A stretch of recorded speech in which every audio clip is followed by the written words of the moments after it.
আমি হলাম গরিব মানুষ, খাদিজা কয়েক কোটি টাকার মালিক, আমাকে সে বিয়ে করবে না। বাট যখন প্রস্তাব চলে আসছে, নবীজির অ্যাটিটিউড চেঞ্জ হয়ে গেছে।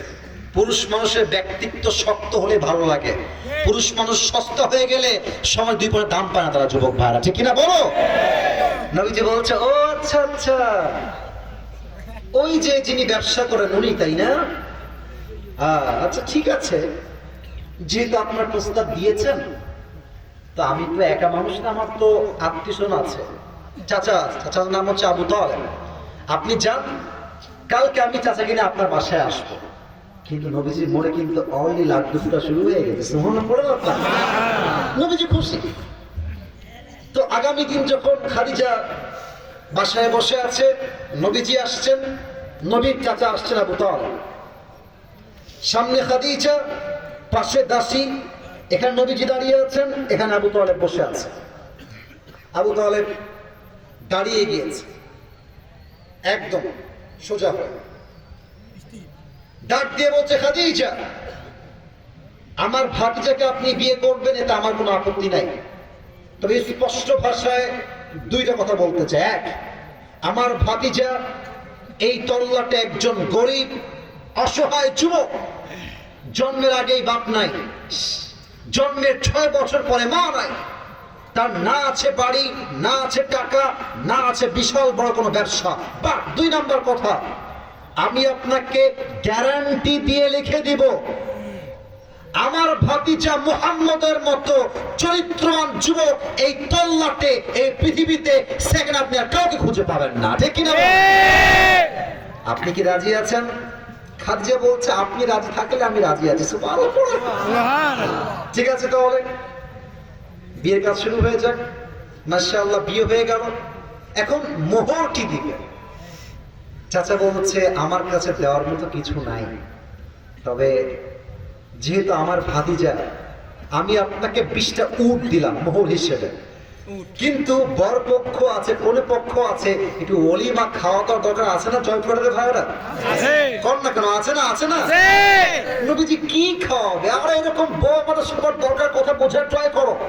খাদিজা ডাক দিয়ে বলছে, আরে কিছু খাওয়াইতে হবে না, আমার যে 20টা উট মোহর দিয়েছেন, এই 20টা উট মেহমানদের জন্য জবাই করে খাওয়াই দেন। সুবহানাল্লাহ। বিয়ে শেষ, এবার আসছে বাসরাত। হাদিসের একদম শেষ পার্টে আছে। আপনার চেহারা লাল হয়ে গেল কেন? বিয়েতে বাসরাত আছে না ভাই? আপনাদের মনে বাসরাত হয় না নাকি? আচ্ছা, বিয়েতে বাসরাত হয়। তো দেখেন, খাদিজা খাটের বাম দিকে বসে আছে, নবীজি খুব বিনয়ের সাথে আসছে বাসর ঘরে। গেট যখন খুলেছে, নবীজি গেট খুলে সালাম দিয়েছেন।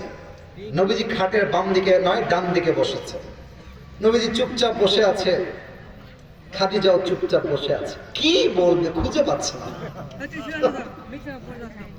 খাদিজা একটু এক্সপিরিয়েন্স আছে তো আগের থেকে, তো উনি বলছেন যে, আচ্ছা আপনি কি জানেন যে আপনার মতো এত চরিত্রবান যুবককে আমি আমার স্বামী হিসেবে কেমন করে পেলাম?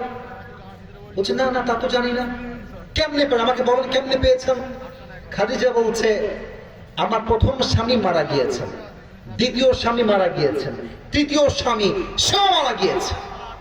বাট আমি চাইলে টাকার ক্ষমতা দিয়ে, দাপট দিয়ে হারাম কাজ করতে পারতাম, জেনা করতে পারতাম, ব্যভিচার করতে পারতাম, হারাম অবৈধ প্রেম করতে পারতাম। বাট আমি আমার চরিত্রকে প্রত্যেকটা মুহূর্তে আল্লাহর দিকে তাকিয়ে ধৈর্য ধারণ করেছি। আল্লাহ আমার সবরের বিনিময়ে আমার মতো একজন বিধবা নারীকে, আমার মতো একজন মেয়েকে আল্লাহ তাআলা সবরের বিনিময়ে শেষ নবীর দ্বিতীয় হিসেবে নয়, তৃতীয় হিসেবে নয়, ধৈর্যের বিনিময়ে আল্লাহ আমাকে শেষ নবীর প্রথম স্ত্রী হিসেবে কবুল করে নিয়েছে। অতএব যাদের বিয়ে হচ্ছে না, হতাশ হওয়ার কিছু নাই। আরে বেটা, আজকে বউ নাই তো কি হয়েছে? আগামীতে তোমাকে আল্লাহ এমন সুন্দরী বউ দিবে, তুমি কল্পনা করতে পারো এই বউ আমার আসলো কেমন করে, যুবক ভাড়া, ঠিক কিনা বলো? জাস্ট ধৈর্য ধারণ করতে হবে। 2, প্রেম করে চরিত্রকে নষ্ট করে দেওয়া যাবে না। তুমি 2 ঘাটে পানি খাবা, তোমার বউ 4 ঘাটে পানি খেয়ে তোমাকে বিয়ে করবে। তুমি 8 ঘাটে পানি খাবা, তোমার বউ 12 ঘাটে পানি খেয়ে তোমাকে বিয়ে করবে। ঠিক কিনা বলো?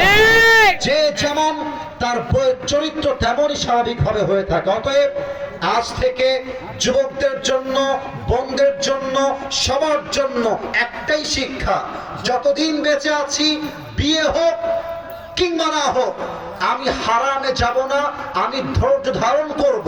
আমার সকল সমস্যা সমাধান দিবে একজন। বলেন সবাই তিনি কে? এবার সবাই 2 হাত তোলেন, সবাই 2 হাত তোলেন। শেষ ভালো যার।